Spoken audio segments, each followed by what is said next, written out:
안녕하세요. 죽전지트 고등관 수학과 강사 유지수입니다. 지금 예비일 고1 학생들은 겨울방학을 어떻게 보낼지에 대해서 아마 고민이 많을 거로 예상이 되는데요. 그런 학생들을 위해서 수학을 이 겨울방학 동안 어떻게 알차게 준비해야 될지에 대한 팁을 마련해 보았습니다. 자, 여러분들이 모든 그러한 새로운 시작을 할 때 있어서는 가장 중요한 게 아마도 목표 설정일 텐데요. 고등학교 수학도 마찬가지입니다. 자, 여러분들이 분명한 학습 목표를 세우고 이번 겨울 방학인 3개월 동안을 어떻게 보내느냐가 여러분들의 고교 내신을 좌우할 거예요. 자, 선생님은 두 가지 목표를 여러분들이 설정하셨으면 좋겠습니다. 자, 무조건 고등학교 학습은 뭐가 중요하다? 내신입니다. 무조건 내신, 내신, 그리고 또 내신입니다. 자, 그래서 여러분들은 목표한 각자의 수준별에서 목표하는 단계가 있을 거예요. 등급이 있을 거예요. 그 등급을 안정적으로 막기 위해서 이 겨울방학 동안을 최선을 다해서 보낸다라는 목표를 1차적으로 설정하셔야 합니다. 자, 그리고 그와 더불어서 수학 맷집을 키우셔야 돼요. 자, 여기서 수학 맷집이라는 거는 수학 문제를 다양하고 여러 가지의 난이도 문제를 하나에 집중되지 않고 다양하게 다뤄봄으로써 여러분들이 이제 수학적인 면역력을 조금 키울 필요가 있고요. 그와 더불어서 중학교와 달리 고등학교에서는 모든 전 과목에서 절대적인 학습량이 엄청나게 증가합니다. 그것을 위해서는 겨울방학 동안에 거기에 압도되지 않도록 여러분들이 준비하는 과정이 필요한데요. 그렇기 때문에 수학의 양적인 팽창뿐만 아니라 시간적인 팽창까지도 고려하셔서 그것을 여러분들이 훈련하시고 체화시켜서 고등학교 3월달 직접적인 이제 내신, 본격적인 내신 대비에 들어가기 전까지 공부하는 습관을 완성시키셔야 된다라는 의미예요. 자, 그리고 제가 아까 우선적으로 내신을 생각해야 된다라고 했는데 여러분들이 이제 고입을 앞두고 있으면 일부 학부모님들 그다음에 학생들도 바로 내 코앞에 수능이 있다라는 착각이 들 수가 있어요. 그러다 보니까 내신보다는 그래도 수능이 중요하지 않을까? 모의고사에 조금 더 힘을 써야 되지 않을까라고 고민을 하는 친구들이 있는데 절대 여기서 흔들리지 않으셔야 됩니다. 여러분들이 그 대학에 직접적으로 영향을 미치는 내신 성적, 기록에 남는 성적은 내신 성적이에요. 그렇기 때문에 모의고사는 객관적으로 이제 자기의 위치를 판단할 수 있는 그러한 척도는 될 수 있지만 여러분들 수시를 준비하는 데 있어서 큰 영향을 미치지 않습니다. 자, 그렇기 때문에 기록에 남는 선생님들끼리는 그렇게도 얘기를 하거든요. 내신 한 번 한 번 시험이 수능을 10번에 나누어서 치는 거랑 동일하다라는 말을 항상 합니다. 그렇기 때문에 이번 겨울방학의 목표는 무조건 내신을 안정적으로 1등급, 2등급 본인이 목표한 등급을 맞추겠다라는 그런 의지를 갖고 그 목표를 가지고서 열심히 노력하셔야 됩니다. 이제는 수준별에 맞춰서 본인한테 가장 효과적인 학습 전략을 세우셔야 될 때예요. 자, 그런데 중학교 학생들 선생님이 이제 여러 학생들을 이제 상담도 해보고 지도도 해본 결과 딱 공통적으로 가지고 있는 착각하는 그런 부분이 있습니다. 자, 지금 여기서 말한 것처럼 자, 중학교 수학에서 선생님 저는 올 A를 맞았어요. 심지어 그냥 올 A도 아니고 저는 거의 100점을 맞았어요. 그럼 저는 안정적인 수학 상위권이 아닌가요? 라는 생각을 가지고 있는 친구들. 자, 그리고 두 번째로 선생님 저는요 공통수학 원투를 선행을 2회독, 3회독 했어요. 게다가 2회독, 3회독 공통수학뿐만 아니라 저는 대수도 했고요. 미적 원도 했고요. 확률과 통계까지도 저는 1회독을 했어요. 그럼 저는 안정적인 상위권이겠죠. 라고 착각하고 있는 학생들이 있습니다. 자, 중학교 수학은 A라는 절대 90점만 넘으면 절대 평가이기 때문에 무조건 누구나 A를 맞아요. 자, 학군 지역인 대치동 같은 경우에서는 일반적으로 20%의 학생들이 A를 맞고요. 지금 여기 용인 지역 같은 경우는 30% 혹은 많게는 40%까지 A를 맞는 추세입니다.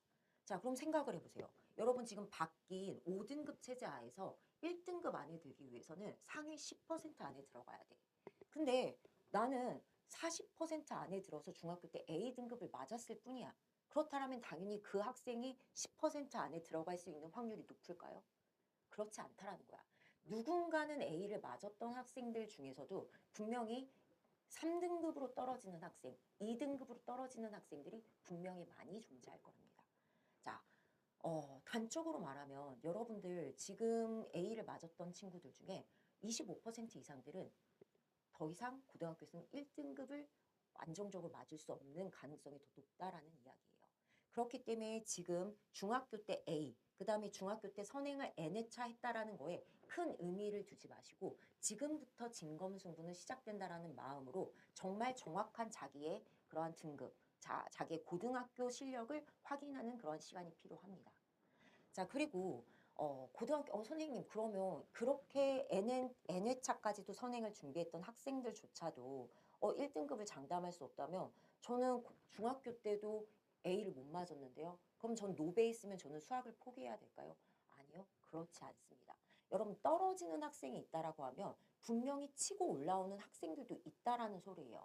그리고 하나까지 사례를 들자면 선생님이 오래 가르쳤던 학생들 중에서 겨울방학 때 선생님이랑 처음 공부를 시작할 때 공통 수학 원조차도 선행이 제대로 되지 않았던 학생이 하나 있었어요.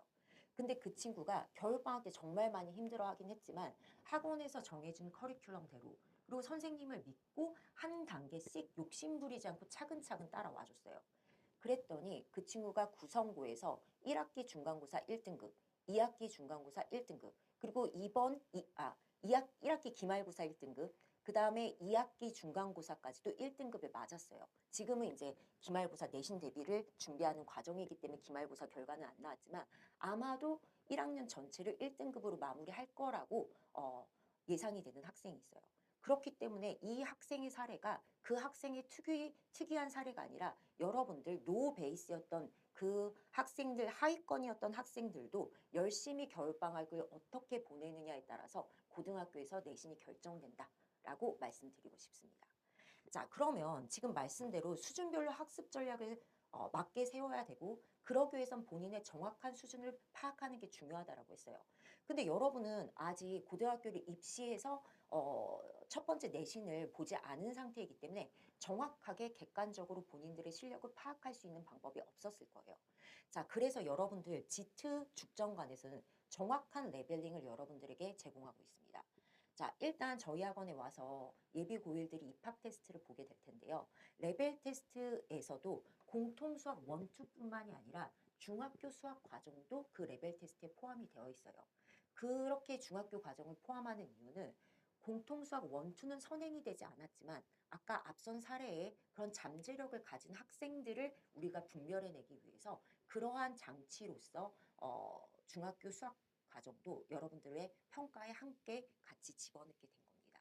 자, 그래서 공통 수학 1, 2뿐만 아니라 이미 여러분들의 수학 성취도, 중학교 때의 노력, 그 다음에 성실도까지 같이 파악해서 종합적으로 여러분들의 레벨을 결정하게 돼요. 자, 그리고 이렇게 1회적인 시험을 통해서 레벨을 그냥 확정 짓는 것이 아니라 여러분들이 이제 입학해서 1월 달에 저희들과 같이 수업을 하게 되면 한 1, 2주 시간이 지나기 시작해서 어느 정도 진도가 확보가 된 순간부터 각 반별로 1일 테스트, 그 다음에 학원 전체별로 일주일에 한 번씩 치러지는 주간 테스트, 그 다음에 한 달에 한 번 치러지게 되는 원래 고사가 이렇게 세 가지 시험이 기본적으로 이루어지게 될 텐데요. 이때 학원 전체적으로 보는 주간 테스트와 원래 고사를 통해서 여러분에 대한 그런 데이터를 학원에서 다 쌓아갑니다. 그래서 그 데이터를 통해서 지금 이 친구는 한 달 동안 열심히 공부한 결과 잠재력이 보인다. 좀 더 높은 간으로 레벨링을 올려서 하는 게 이 학생에게 도움이 되겠다라고 싶으면 그렇게 조정을 하고요. 또 어떤 친구는 지금 있는 레벨반을 그러니까 수업을 결과로서 보여주지 못한다라는 건 수업을 잘 따라오지 못하고 있다라는 소리거든요. 그런 친구들은 또 주의 깊게 저희가 그런 데이터를 통해서 관찰을 한 후 그리고 학생 면담, 어머님 면담을 통해서 오히려 이 학생에게 레벨을 낮추더라도 본인한테 가장 많은 것을 얻어갈 수 있는 반으로 다시 한번 배정을 미세 조정하게 됩니다. 자, 이와 같은 죽전 지침안에 정확하고 차별화된 레벨링을 통해서 여러분들 수준을 정확하게 평가할 수 있어요. 그렇기 때문에 중학교의 A라는 나의 성적, 중학교 상위권이라는 성적에 그 과거에 사로잡혀 있지 말고 새롭게 고등학교 시작하는 그 과정에 있어서의 그러한 레벨링을 믿고 여러분들이 거기에 맞춰서 대비를 하시는 게 그게 효과적으로 겨울방학을 보낼 수 있는 가장 첫 단계라고 생각이 듭니다. 자, 이렇게 해서 레벨링을 통해서 이제 여러분이 상위반, 중위반, 하위반 이 세 가지 반으로 이제 나눠질 텐데요. 물론 이제 상위반에서도 최상위반인 그런 메디컬을 이제 메디컬 반이라고 일명 말할 수 있는 그런 반으로도 조금 더 스펙트럼이 미세하게 조정이 되기는 하겠지만 일단 오늘은 크게 하위권, 중위권, 상위권 이렇게 세 단계로 나누어서 학습 전략에 대해서 간단히 설명을 드리도록 하겠습니다. 자, 하위권을 우선적으로 말씀드릴 텐데요. 아마 지금 이 그룹에 속하는 학생들은 공통수학 1조차도 선행을 완전하게 진행하지 못한 학생들이 대다수일 거라고 보여지는데요. 그렇기 때문에 일단 코앞에 닥친 4월 달에 보게 될 중간고사에 여러분 집중을 하셔야 됩니다. 그러기 위해서는 무조건 공통수학 1을 개념과 유형을 완성을 짓는 것을 이번 겨울방학의 최우선순위로 두셔야 됩니다. 자, 그리고 그러한 개념만 쭉 주구장창 풀고 갈 수는 없어요. 개념을 내가 정확하게 이해했는지를 확인하기 위해서 반드시 유형 문제를 통해서 여러분들이 자기 점검하는 시간을 반드시 가져야 되고 그런 과정을 통해서 학원에서도 1일 테스트를 제공해서 이 친구가 이런 문제들을 계속해서 반복적으로 틀리는구나. 그럼 이 개념을 조금 더 보충해 줘야 되겠구나. 라는 걸 선생님이 판단하실 수 있거든요. 자, 그래서 일단 공통수학 1의 개념을 여러분들이 1회독 하는 것을 목표로 하고 그것에 대해서 여러분들이 유형 문제를 풀어감으로써 좀 더 이해를 돕고 그 다음에 내가 뭐가 모자르고 뭐를 더 채워야 될지에 대해서 계획을 세우실 수 있을 겁니다. 자, 근데 이런 학생들 중에 특징이 뭐냐? 조금 마음이 급해. 왜냐면 본인이 이렇게 그 선행을 해본 경험이 없기 때문에 다른 애들보다 조금 뒤처졌다라는 생각을 많이 갖고 있어요. 그러다 보니까 이제 고등학교에 올라가면서 나는 이제 중학교 때는 놀았지만 이제는 마음 먹고 공부를 해봐야겠다라고 생각을 하면서 의욕이층만 해. 그래서 1월 달에 막 계획을 세웁니다. 학원 수업 1시부터 10시까지 학원 수업 듣고요. 선생님 전 집에 가서 EBS 인강도 들을 거고요. 그 다음에 이제 자이스토리도 풀 거예요. 라고 장황한 계획을 세웁니다. 여러분 절대로 그 계획대로 이루어지지 않거든요. 오히려 이렇게 너무나 많은 욕심을 짧은 시간 안에 이뤄내려고 부리다 보면 여러분이 1월 말쯤 되면요. 수학을 놓게 돼요. 두 손을 그냥 놓게 돼요. 그거를 방지하기 위해서 여러분이 할 수 있는 만큼을 체계적으로 관리해 가면서 여러분의 단계를 차근차근 거쳐서 여러분의 수학 성적을 올리는 그런 과정이 필요합니다. 그러니까 너무 급한 마음을 갖고 여기저기에 에너지를 분산하기보다는 학원과 담당 선생님을 믿고 그 커리큘럼에 맞춰서 본인 실력과 본인 속도에 맞게 차분히 개념부터 쌓아 나가셔야 돼요. 그러면 처음에는 불안하실 수 있어요. 왜냐면 중위권 학생들, 상위권 학생들은 문제풀이가 막 들어가는 게 눈에 보인단 말이야. 근데 우리는 공통수학 원만 하고 있어. 그리고 게다가 문제풀이를 많이 하는 것보다 개념 위주로 수업을 진행을 하고 있어. 그래서 점점점 불안감이 몰려올 수 있을 텐데 여러분 첫 시험에서 현실적으로 말했을 때 여러분들이 1등급을 맞기는 정말로 힘들어요. 물론 아까 사례와 같이 정말로 본인이 열심히 노력한다면 거기까지 끌어올릴 수도 있어. 그렇지만 대부분의 현실적인 하위권 학생들은 단계를 거쳐서 여러분들이 한 번 한 번 시험 볼 때마다 등수를 올리고 그다음에 등급을 상승시키는 방향으로 목표를 설정하셔야 돼요.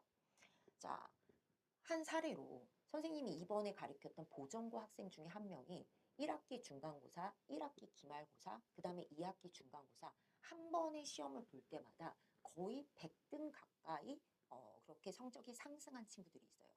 처음 첫 내신을 보고서 많이 실망하고 많이 울기도 했어. 왜냐면 자기가 생각했던 것보다 점수가 많이 나오지 않았기 때문에. 그렇지만 그 친구가 포기하지 않고 선생님을 믿고 따라와 줬을 때 그 다음 시험에서 100등가량이 상승을 했고 그 다음에 이번 기말고사에서도 100등가량이 상승을 해서 4등급 초반, 3등급 후반이었던 친구가 이번엔 2등급으로 진입을 했어요. 여러분 보전고에서 수학 2등급을 맞는 건 사실은 하위권 친구들이 그렇게 가기는 쉽지는 않습니다. 그렇지만 겨울방학에 어떻게 열심히 보내느냐 그 다음에 욕심 부리지 않고 믿음을 갖고 따라오느냐에 따라서 충분한 결과를 지금 그 사례처럼 내고 있어요. 그렇기 때문에 여러분들은 본인과 선생님과 학원에 대한 믿음을 가지고 마음을 조금 차분하게 갖고 그 커리큘럼에 맞춰서 단계별로 쫓아오시면 여러분들은 그 결과는 따라올 거라고 믿습니다. 자, 이번에는 중위권 학생들을 위한 그런 전략을 얘기를 할 텐데요. 아마 지금 이 중위권 그룹에 속하는 친구들이 가장 비율적으로 많을 거로 예상이 되어요. 그리고 이 학생들은 공통수학 1, 2 정도는 아마 1회도 완전하게 이해한 건 아니더라도 한 번쯤 교재를 끝내본 경험이 있을 겁니다. 자, 그렇기 때문에 이 중위권 학생들은요, 이번 겨울방학 때 공통수학 1뿐만 아니라 공통수학 2를 반드시 병행해서 같이 공부해 나가셔야 돼요. 공통수학 비율에 있어서는 당연히 바로 점수와 연관이 되어지는 이제 중간고사 1학기 중간고사 기말고사 시험 범위인 공통수학 1에 집중하시는 게 맞아요.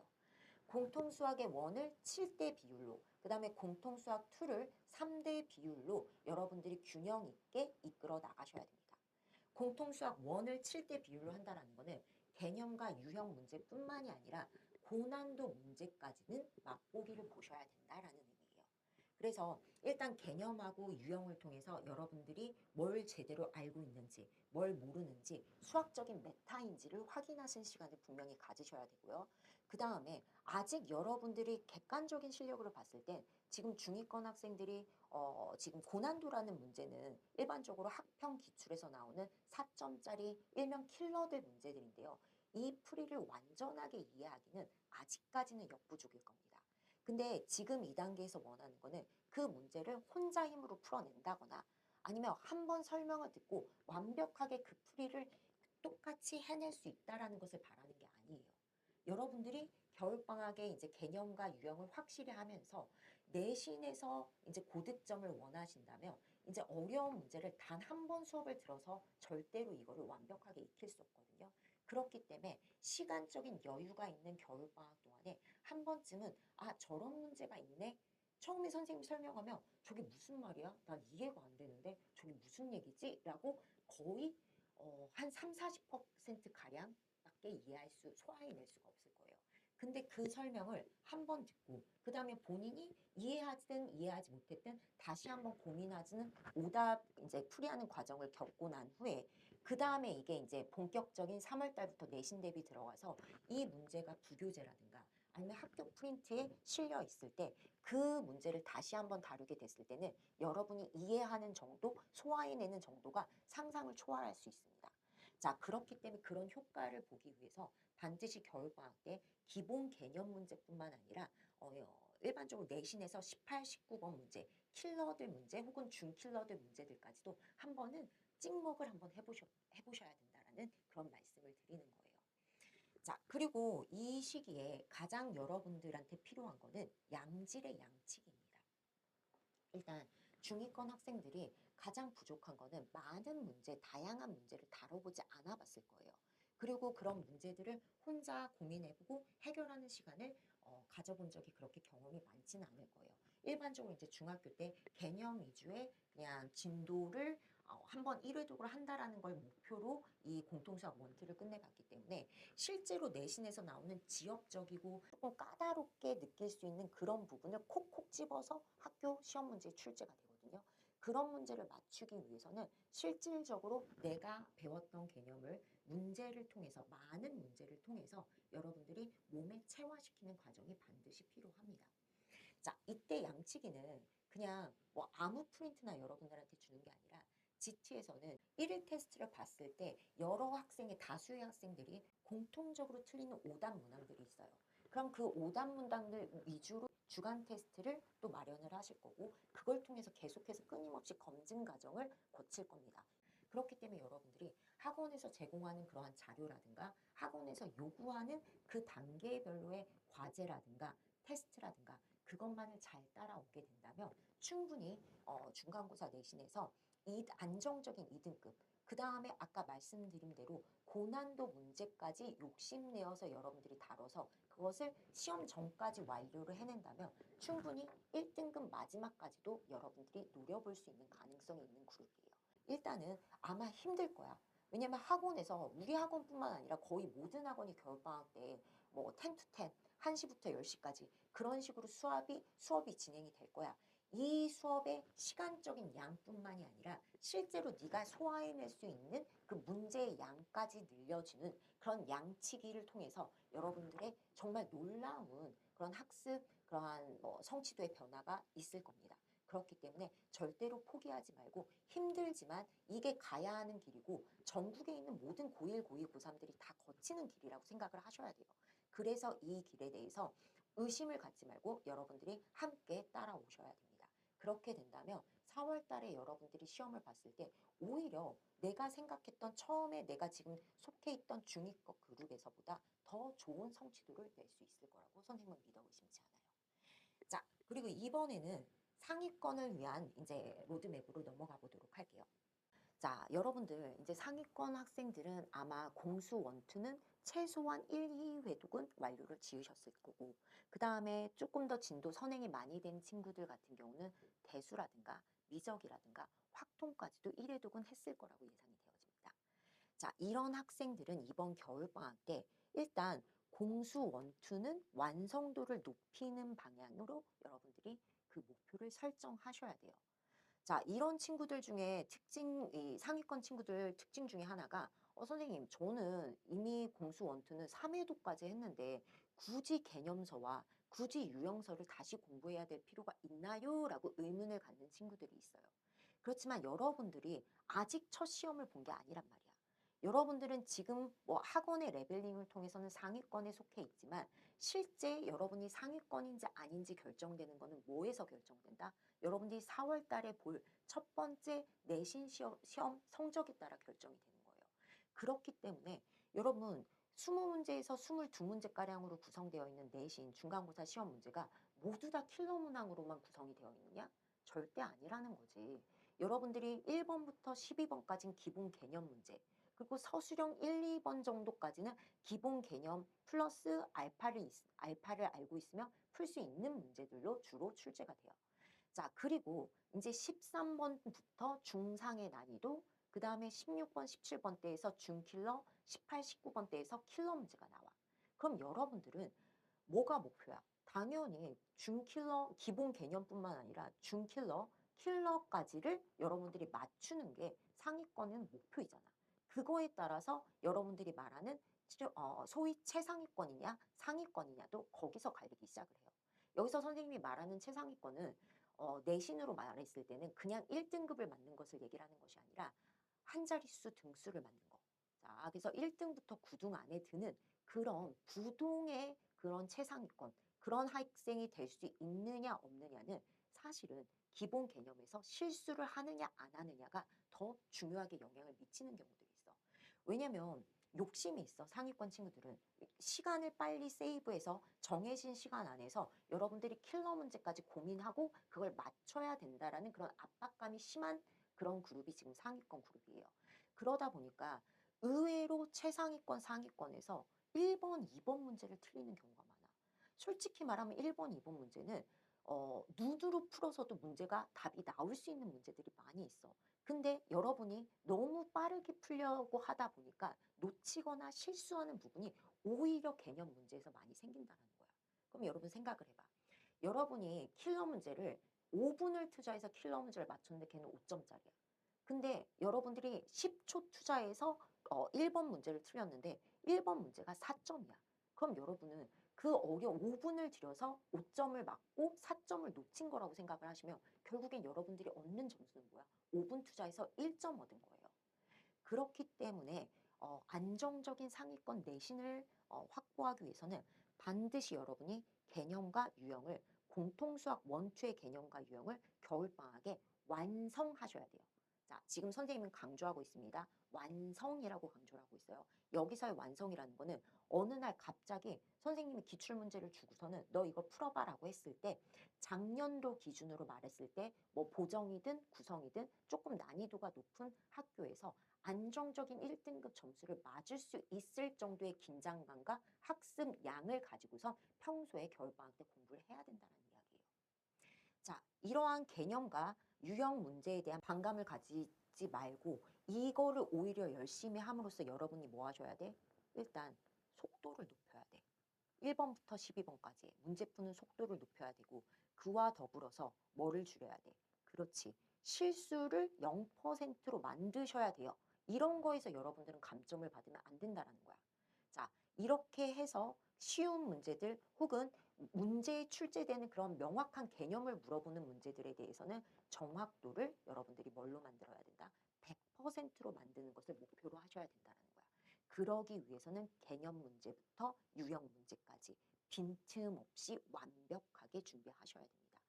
자, 그 개념 문제를 완벽하게 준비했다면 그 다음엔 당연히 뭐가 돼요? 고난도 문제로 넘어가야 되겠죠. 내신 고쟁이라든가 뭐 전국연합 기출, 뭐 EBS에서 나온 그런 기본서 혹은 고난도 문제들 그런 뭐 블랙 라벨까지 라벨에 이르기까지 여러 가지 다양한 문제들을 깊이 있게 여러분들이 고민해 보셔야 돼요. 자, 그리고 그 공부하는 과정에 있어서 문제를 내가 이걸 풀었네. 숙제가 아마 많을 거예요, 여러분들 겨울방학 동안에. 그래서 시간에 쫓겨서 숙제를 하게 되면은 여러분들이 이제 놓치는 부분들이 생기게 되는데 그게 뭐냐? 나는 숙제를 풀었어. 근데 내가 이거를 15분 동안 이 문제를 풀었는데 맞췄어. 아주 뿌듯해. 아, 나 이 정도로 이렇게 어려운 문제 옆에 있는 애 틀렸는데 나는 맞췄네라고 해서 만족할 수 있어. 그리고 그거 칭찬해. 대단한 거야. 근데 문제는 얘들아 15분 만에 그 문제 하나를 풀었어. 그 동일한 문제가 내신 시험에 나왔을 때 니들이 과연 맞출 수 있을까? 50분이라는 한정된 시간 안에 이것을 그대로 풀어낼 수 있을까? 그렇지 않다라는 거죠. 자, 그렇기 때문에 맞췄다라는 것에 목표를 두는 게 아니라 맞췄던 문제도 풀이 과정이 너무 복잡하거나 시간이 많이 걸렸다라고 하면 계속해서 고민을 해봐야 돼. 자기만의 표기 방법을 만들어내는 걸 선생님은 권장을 드리거든요. 상위권 학생들한테 뭐 별표를 친다든가 세모를 친다든가 아니면 뭐 느낌표를 친다든가 그렇게 표시한 거는 맞췄기는 했으나 내가 이게 완벽하게 이해가 된 상태가 아니라든가 아니면 풀이 과정이 너무 복잡했다라든가 그런 문제를 표시를 해놓고 여러분들이 일주일에 한 번씩 주말에 몰아서 그런 문제만 다시 한번 풀어보는 거예요. 그 과정에서 조금 간단히 계산을 할 수 있는 것은 단순화시키는 것도 필요하고 그 다음에 얘는 최소값을 구하라고 했어. 뭐 대수적으로 접근해서 2차식의 2차식 파트에서 최대 최소 문제를 푸는 문제일 수도 있어.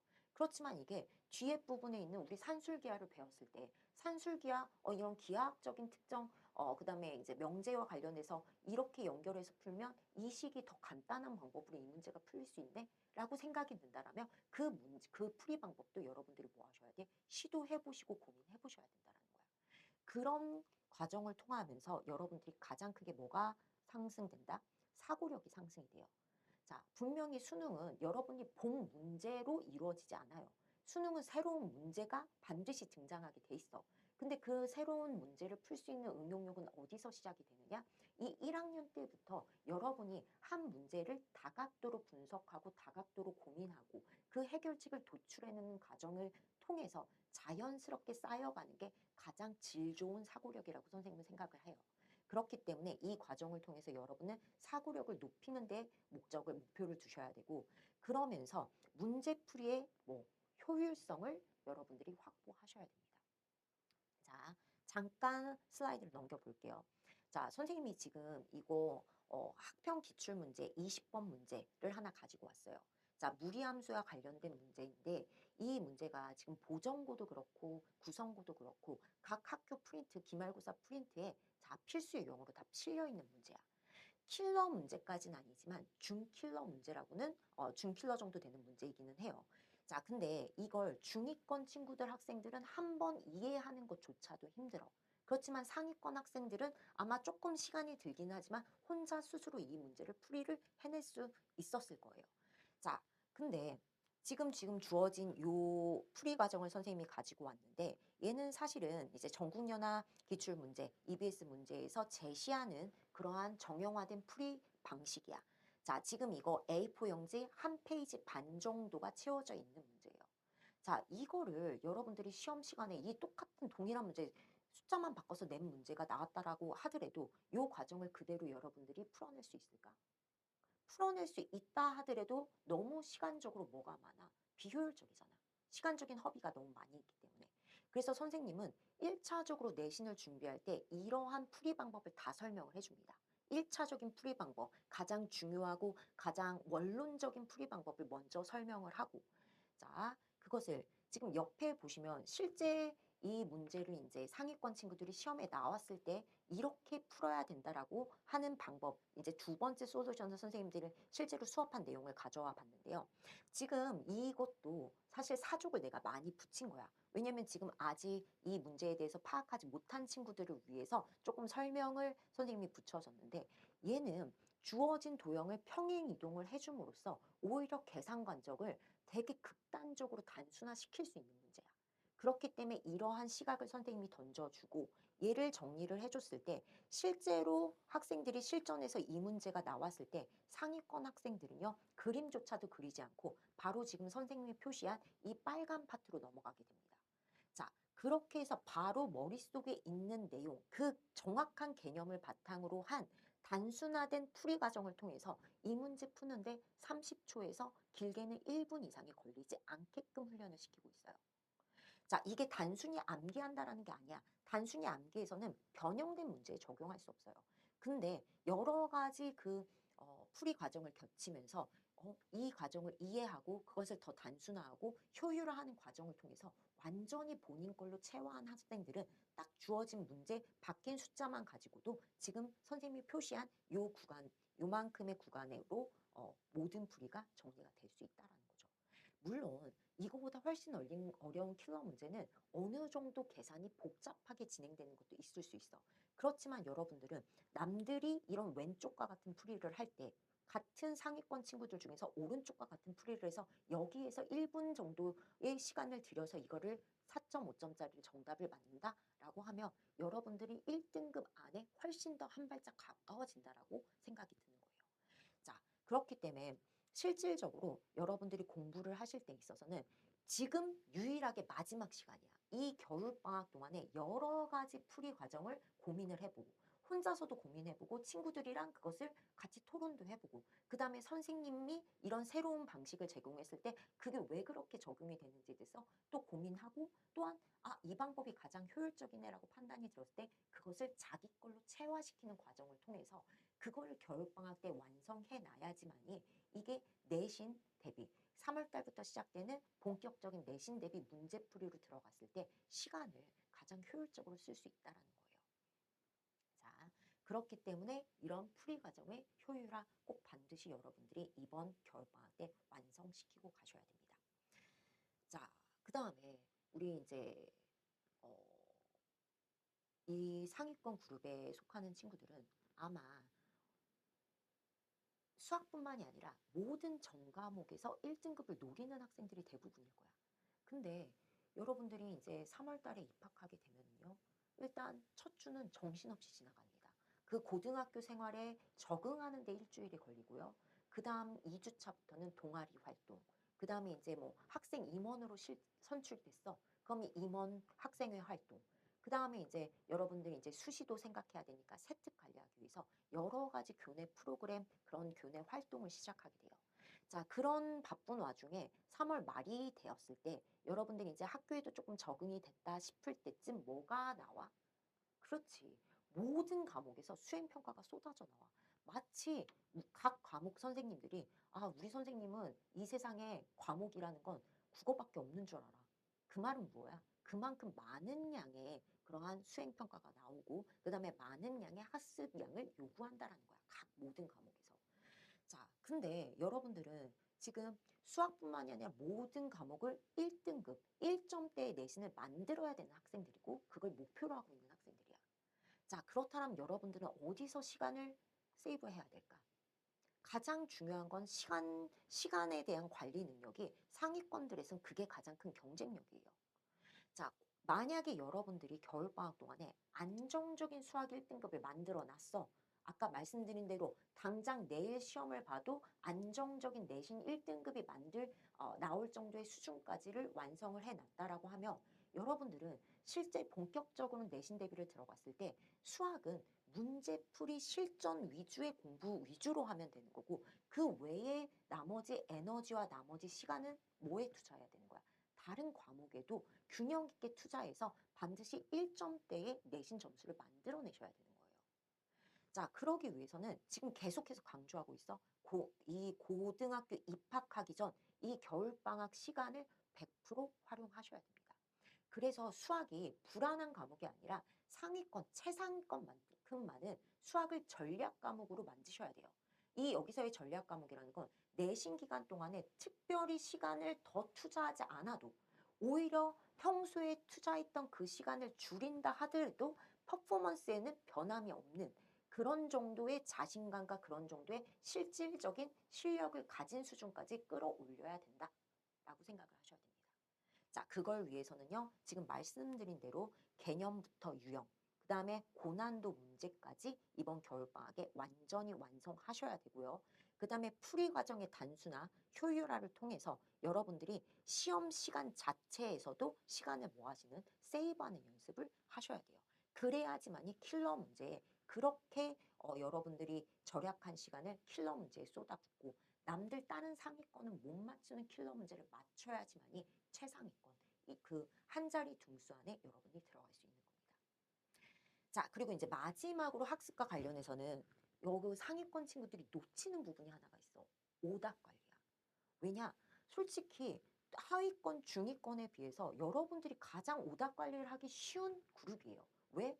오답 자체가 그렇게 많은 학생들이 아니란 말이야. 근데 그렇기 때문에 내가 100문제를 풀었어. 난 99문제를 맞췄네. 아, 나 열심히 했어. 만족하는 게 아니라 놓친 한 문제가 왜 틀렸는지를 여러분은 분석을 해야 된다는 거야. 그리고 그 문제를 분명히 선생님들이 질문을 하겠죠. 그 질문을 풀이를 듣고 여러분 상위권 학생들이라면 한 번 풀이를 들어서도 완벽하게 이해는 될 거예요. 근데 이해한 것과 그 이해한 내용이 그 문제가 그 내신 시험에서 실제로 시간의 압박을 받는 상황에서 출제되었을 때 그 문제를 풀어낼 수 있느냐? 그거는 별개의 문제입니다. 그렇기 때문에 오답 풀이 과정을 통해서 선생님의 설명을 들었다 하면 반드시 하루나 이틀 안에 여러분들이 이 오답 문제를 반드시 집에서 뭐 해야 돼? 풀어봐야 돼. 그것도 1, 2분이나 최대 3분이라는 시간 리밋을 정해놓고 그 안에 막힘없이 풀 수 있어야지만이 그게 본인의 정확하게 본인의 문제로 흡수하고 소화한 게 되는 거예요. 그렇지 않았다라면 여러분들이 그 문제를 다시 분석해 봐야 돼. 내가 여기서 막혔네? 처음에 풀었을 때도 요 스텝 1에서 막혔는데 여기서도 스텝 다시 막혔단 말이야. 그렇다라는 건 이거를 해결해내지 않으면 실전 문제에서도 실전 시험에서도 동일한 부분에서 그 문제가 풀리지 않고 막히게 된단 말이야. 그렇기 때문에 여러분이 평소에 오답 관리를 철저히 함으로써 이 모든 문제, 내가 한번 풀어본 문제는 틀릴 일이 없다라는 자신감을 가질 수 있는 수준까지 완성도를 높이는 게 필요합니다. 자, 오답노트. 선생님도 오답노트 안 만들었어. 그냥 교재에서 나만의 표기 방법을 표시를 해서 그 문제를 반복적으로 푼 거야. 그래 놓고 가려놓고 심심할 때마다 그 문제 어떻게 풀었지? 머릿속으로 매핑을 한다든가 아니면 실제로 포스트잇 그 위에 붙여놓고 그 밑에다가 다시 한번 내가 풀이를 푸는 거야. 길어지지 않게 포스트잇 하나 안에 채울 수 있게끔 풀이를 단순화시키면서. 그 과정이 선생님이 아니라 여러분들보다 먼저 공부를 했던 선배로서 줄 수 있는 가장 좋은 수학 성적 향상의 팁입니다. 자, 그렇기 때문에 여러분 그 풀이의 효율화, 그 다음에 오답 관리 이게 별개의 문제가 아니거든요. 함께 통합적으로 여러분들이 항상 습관으로 여러분들이 이번 겨울방학을 통해서 자리 잡을 수 있게끔 노력을 해주셔야 됩니다. 자, 이제 진짜 마지막으로 이제 말씀 하나 드릴게요. 자, 의외로 상위권 친구들이 멘탈이 약해. 상위권 친구들은 가장 중요한 게 지금 아까 말씀드린 대로 시간 관리와 더불어서 멘탈 관리가 정말 정말 중요해요. 자, 소위 중학교 때 상위권이었다는 친구들이 첫 번째 중간고사를 보고 나면 특히 수학을 보면 여학생들은 뭐해? 종 치자마자 눈물 흘리기 시작해. 오열하기 시작해. 왜? 나 나름 상위권이었는데 첫 장부터 문제가 막혀. 그런 경우가 많이 발생을 하게 되거든요. 그렇기 때문에 여러분 일단은 어떤 상황이 펼쳐지더라도 끝까지 흔들리지 않게끔 멘탈을 관리하셔야 돼요. 시험에 대한 만약에 불안감이 높다라고 하면은 여러분들은 이제 내신 3월 달부터 본격적으로 들어가는 내신 그 기간 동안에 각 선생님들이 여러 가지 기출 테스트를 통해서 시험의 시간 압박, 그러니까 뭐 타임 어택이라고 얘기를 하죠. 그런 훈련까지도 다 시켜줄 거예요. 그런 훈련 과정을 통해서 여러분들이 일단 자신감을 가지셔야 됩니다. 그리고 내가 이렇게까지 공부했는데 내 점수가 등급이 안 나와? 그러면 시험이 잘못된 거야 라고 말할 수 있을 정도의까지의 노력을 반드시 이번 겨울방학에 하셔야만 합니다. 그래야지만이 내 실력이 바탕이 되었을 때만 그때만이 여러분들의 그러한 시험에 대한 불안감을 잠재울 수가 있어요. 훈련이 안 돼 있기 때문에 여러분들이 불안한 거거든. 어떤 문제든 내가 보는 순간에 시중에 있는 문제를 다 섭렵을 했어. 보는 순간에 풀이 방법이 매핑이 머릿속으로 딱 떠올라. 그러면 불안할 이유가 있겠어 없겠어? 없지. 수학 시험이 기다려질 거예요. 자, 그런 수준에 이르기까지 여러분들이 열심히 정말 피나고 눈물 나는 그러한 이 3개월의 겨울방학을 보내셔야 됩니다. 그리고 그 쿠쿠다스 멘탈만큼이나 또 위험한 게 하나 있어. 뭐? 근자감. 나 N회 독했어요. 선생님, 저희 중학교 때 저 선생님이 수학 제 최고반에 있었어요. 아니면 다른 학원에서 저 레벨 테스트 봤더니 거기선 최상위 반이었는데 아, 저희 지트 축전 왔더니 최상위가 아니네요. 이거 뭔가 레벨 테스트가 잘못된 것 같아요. 근거 없는 자신감을 가진 학생들이 있습니다. 가장 위험해요. 이러한 학생들이 아까 말했던 중학교 A 상위권 그룹에서 가장 먼저 중위권 그룹 2등급으로 밀려날 학생들이 이 학생들이야. 자, 여러분이 보게 되는 레벨 테스트 같은 경우는 문제 구성이 기본 개념에서부터 중상위권, 그 다음에 응용 심화까지를 정확하게 판단할 수 있게끔 선생님들이 여러 번의 이제 시행착오를 통해서 만들어진 레벨 테스트 문제예요. 자, 그런 레벨 테스트를 통해서 여러분들이 레벨링이 되어져 있다라고 하면 그 레벨링을 일단 받아들이셔야 되고, 그 다음에 거기에 맞춰서 아, 나는 지금 아직 상위권이 아니구나. 아직 출발선상에 있는 동일한 학생들이구나. 동일한 그 수준에 있는 학생들이라는 마음가짐을 가지고 처음부터 시작한다는 생각을 가지고 정말 끊임없이 노력을 해야지만이 내신 1등급이 가능합니다. 자, 오늘 지금 뭐 길다면 길고 짧다면 짧은 이 시간 동안 여러분들 이제 예비 고1들 겨울방학을 어떻게 보내야 될지에 대한 학습 팁을 수준별로 이렇게 정리를 해 봤는데요. 어떻게 도움이 되셨는지 모르겠어요. 자, 선생님은 여러분들이 이 학습 팁을 보고 그냥 쇼츠로 보고 영상으로 보고 맞아 그렇게 해야 되지 라고 한번 흘려보내는 것이 아니라 진짜 이렇게 선생님이 설명한 대로 한번 3개월 동안만 따라와 주셨으면 좋겠어요. 자, 그러한 과정을 통해서 진정한 여러분들의 수학 실력을 향상시키고 그 실력이 실제 내신 시험이라는 결과로서 얻어낼 수 있기를 선생님은 진심으로 기원하겠습니다. 자, 지금까지 죽전지트 고등간 수학과 강사 유지수였습니다. 감사합니다.